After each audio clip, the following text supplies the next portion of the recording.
Zee 24 तास एक पाऊल पुढे. मला दुसरा एक प्रश्न असा विचारायचा आहे की तुम्ही अनेक गावांमध्ये मैफिली ऑर्गनाइज केल्यात, मुंबईत केल्यात, कलकत्त्यामध्ये आहेत, हैदराबाद, पुणे.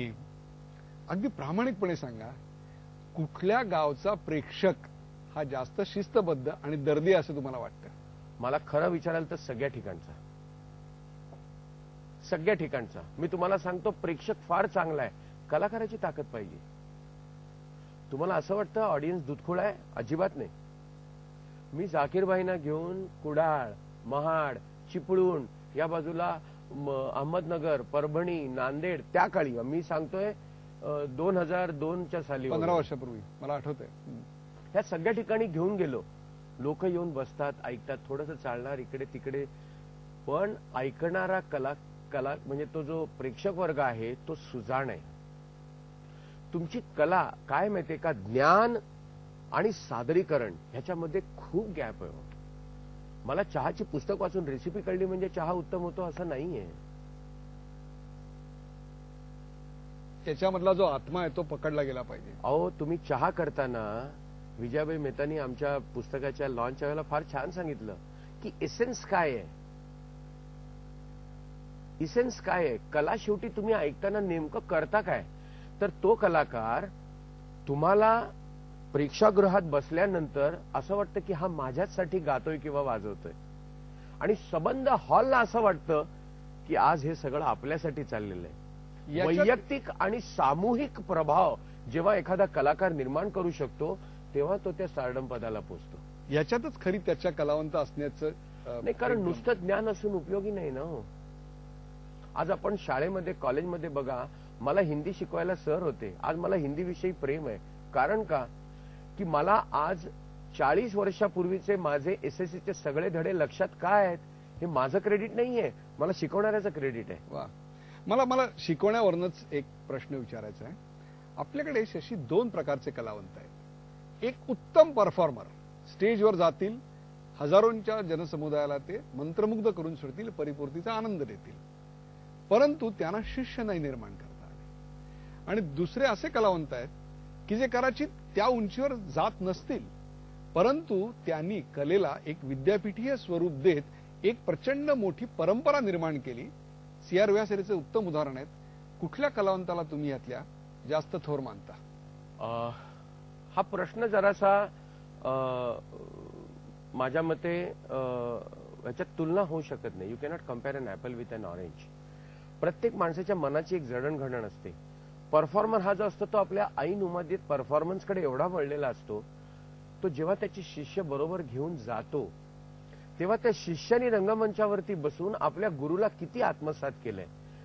सुरेश सवलकरनी आपल्या एका मुलाखतीत फार छान सांगितलंय की गाणं शिकण्याच्या त्यांनी जे शिकण्याच्या 4 स्टेजेस, शास्त्र, तंत्र, विद्या, कला. शास्त्राचं तंत्र शिकवलं जातं, जी विद्या होते. वा, पण कला शिकवली जात नाही, ती घेऊन यावी लागते. ती कशी होते? आपल्याकडे मौखिक परंपरा, गुरु शिष्य परंपरा काय आहे की तुम्ही नुसतं आज त्याच्याकडनं तबला शिकत असाल तर 3 ताल शिकत नाही, कोणाकडनं शिकताना भैरव शिकत नाही, कोणाकडनं शिकता तुम्ही त्याची संबंध, त्याचं कम्प्लीट ते स्वरूप जोपर्यंत तुम्ही आत्मसात करत नाही, त्याच्यात तुम्ही भिजत नाहीत, त्याच्यात तुम्ही स्वतःचं सर्वस्व देत नाही, त्या गुरुला तुम्ही पूर्णपणे समर्पित झाला नाही तर काय उपयोग आहे? ह्या कलेसाठी गुरु शिष्य परंपरा ही अनिवार्य गोष्ट आहे. ही गोष्ट मौखिक विद्याच आहे. ही समोर बसून गुरु तुम्हाला, आज तुम्ही घराणी आली, एक घराणी म्हणजे विशिष्ट स्टाईल, पण आज तुम्ही एक मालकंस 10 घराण्यातनं ऐकताना 10 घराण्याचा चांगला मालकंस आहे. अहो, तुम्ही पेहराव कितीही बदललात तरी त्याला एक मूळ काहीतरी ढाचा पाहिजे. तो फॅशन शो सुद्धा झाल्यानंतर तो डिझायनर आहे, त्याच्यामध्ये काहीतरी एक डिझाईनचं स्वरूप आहे ना. या डिझाईनवरच आपण पुढचा प्रश्न घेऊया, आणि तो म्हणजे तुम्ही फ्युजनचेही कार्यक्रम केले. हो, आणि मला त्या सगळ्या कार्यक्रमाला उपस्थित राहताना आपल्या अनेक चर्चा झाल्या, त्याच्यात तुम्ही सांगितलंय की हो, फ्युजन ही तेवढंच सशक्त आहे जेवढं इतर प्रकारचं संगीत आहे. तुम्हाला खरंच असं वाटतं की fusion is here to stay? Fusion will stay. काय आहे, बदलता काळ, वातावरण सगळं बदललंय. आता मैफल 4 दिवसाच्या महोत्सवावरनं, रात्रभर चालणाऱ्या महोत्सवावरनं फक्त 5 तासाची झाली, मग ती 4 तासाची झाली, आता 3 तासाची आहे आणि आता विदाऊट इंटरव्हल 2 तासाची झाली आहे. याचं कारण आयुष्यामध्ये आज तणाव एवढा आहे. तुम्हाला ऐकणारा प्रेक्षक केव्हा येऊन ऐकू शकतो? ऐकणारा प्रेक्षक तेव्हा येऊन ऐकेल जेव्हा त्याला एक तर त्याच्या खिशात तसे पैसे आहेत, आवड आहे, पैसे आहेत, आणि दुसरी गोष्ट वेळ आहे. आमिर खान साहेबांची आलापी आज नाही चालणार. भारतीय अभिजात संगीताचं सगळं मूळ, माझं वैयक्तिक मत, हे मध्यलयीत आहे. मला कुमारजींचं पुस्तक वाचताना अगदी यथार्थ पटलं की ह्याचा आत्मा सगळा मध्यलयीत आहे. तुमच्या जीवनाची लयच मुळी मध्यलय आहे. तुम्ही किती वेळ पळू शकाल? अगदी मॅरेथॉन मध्ये धावत असाल त्याला तुम्ही किती हळू चालू शकाल? त्याला सुद्धा काही मर्यादा आहे. तुमच्या आयुष्याच्या कालमर्यादेत मध्यलय अत्यंत महत्वाचं स्थान निर्माण करतं. ते गाणं तुम्ही आज ठेवून त्याच्यामध्ये परिवर्तन जर का आणलं नाही, संगीत परिवर्तनशील आहे. त्यांनी फार छान सांगितलं की परंपरा आणि रूढी यातला फरक जाणून घ्या. परंपरेने मालकाऊस मधले सूर तुम्हाला माहिती आहेत, पण ते असेच झाले पाहिजेत हा अट्टास धरू नका. तुमचे स्वतःचे विचार टाका. वाह वाह. मला सांगा, 100 वर्षापूर्वी गायलेला दरबारी, 50 वर्षापूर्वी गायलेला दरबारी आणि आज गायला जाणारा दरबारी ह्याच्यात काही फरक नाहीये. कारण आपण नेहमी कालिदासांनी सांगितलंय मेघदूत मध्ये की दृश्य उतना नाही बदला जितनी की दृष्टी बदल गई. वाह, क्या बात है. कवी काय म्हणतो की बाबा जे आपल्याला दिसत नाही ते कवीला तिकडे का दिसतं? विजन. आणि ज्या कलाकाराला विजन नाही, खूप पुष्कळ ज्ञान आहे हो, करायचं काय? संगीत परिवर्तनशील आहे. फ्युजन हा एक त्यातला नवीन प्रकार आलेला आहे. फ्युजन म्हणजे नेमकं काय हे आपण जाणून घेतलं पाहिजे की विविध प्रकारच्या संगीताचा एक सुंदर मिलाफ आपण बघतो. मग तो रिदमिक, मेलॉडिक अशा प्रकारचा असून त्याचं एक आपण सुंदर म्हणजे वेगवेगळ्या प्रकारची फुलं आणून आपण त्याचा एक बुके तयार करतो, एक पुष्पगुच्छ तयार करतो. प्रत्येक फूल चांगलं आहे, पण ते एकत्र आल्यानंतर अधिक जास्त सुंदर दिसतं. ही फ्युजनची मूळची भूमिका आहे. कारण शेवटी संगीताला भाषा नाही म्हणतात, पण संगीताला भावना आहे.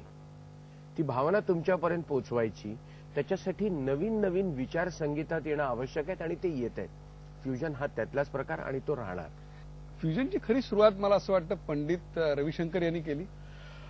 पंडित रविशंकरनी फ्युजन म्हणण्यापेक्षा सुद्धा आपण असं म्हणू की इलेक्ट्रॉनिका म्हणजे त्या प्रकारच्या याचं त्यांनी सुरू केलं. खरं पण मला त्याच्यातही शशी त्यांनी काय केलं असेल तर गिटारवर अभिजात शास्त्रीय संगीताचे राग चढवले, न की सतारीवर त्यांनी त्यांचं संगीत वाजवलं. हा थोडासा आपण असं म्हणू की टेक्निकल पॉइंट झाला. मूळ फ्युजन म्हणजे काय की तुम्ही 2 प्रकारचं संगीत त्याला एकत्र आणण्याची तुमची जी पद्धत आहे, त्याच्यामधनं तुम्ही जो नाद किंवा तो एक ध्वनी निर्माण करताय तो कानाला गोड लागतो की नाही, मनाला भावतो की नाही, त्याच्यामध्ये आपल्याकडे जसं तालामध्ये खाली भरी जे आपलं तालाचं तसं तिकडे नाहीये ना, पाश्चिमात्य संगीतात नाहीये, इतर प्रकारच्या संगीतात नाही. पण कुठेतरी त्याचं एक साधर्म्य गाठलं पाहिजे. झालं सगळ्यात आपण असं म्हणू त्यांनी यहुदी मेनुहीन बरोबर काम केलं, मग त्यांनी जॉर्ज हॅरिसन बरोबर काम केलं, पण त्याच्यात त्यांनी भारतीय संगीताला कुठे असा वेगळा धक्का लावला नाही. त्याचं त्यांनी पावित्र्य कायम राखत त्याच्यामधला तो जो एक साधर्म्य नाद आहे तो शोधला. त्याच्याही पुढे गेला पहिला प्रकार शक्ती. एल शंकर, जॉन मॅक्लॉफ्लिन, झाकीर हुसेन आणि विकू विनायकराम या चौकटीमधनं जे संगीत त्यावेळेला झालं तिथे तो तुम्हाला एक फाईन ब्लेंड बघायला मिळाला, या सगळ्याचा पाहायला मिळाला. मग 80 साली तनमन अल्बम जेव्हा रवीजींनी काढला त्याच्यामध्ये त्यांनी इलेक्ट्रॉनिकाचा वापर म्हणजे ते कसं ते त्याचं स्वरूप ते त्यांनी केलं. त्या माणसांनी जे काम केलं ते सगळंच सॉलिड केलं, मिदास टच. आणि हे सगळं आता असं झालं की विविध प्रकार सुरू झाले. त्याच्यामध्ये काही वेळेला फ्युजन कन्फ्युजन होण्याचा धोका असतो, नाही असं नाही, पण असे धोके पत्करल्याशिवाय काय आहे त्या संगीताची निर्मिती होणार नाही. माझं असं वैयक्तिक मत आहे, the source of creativity is chaos. वाह वाह. The source of creativity is indiscipline within the chosen discipline. Zee 24 तास एक पाऊल पुढे.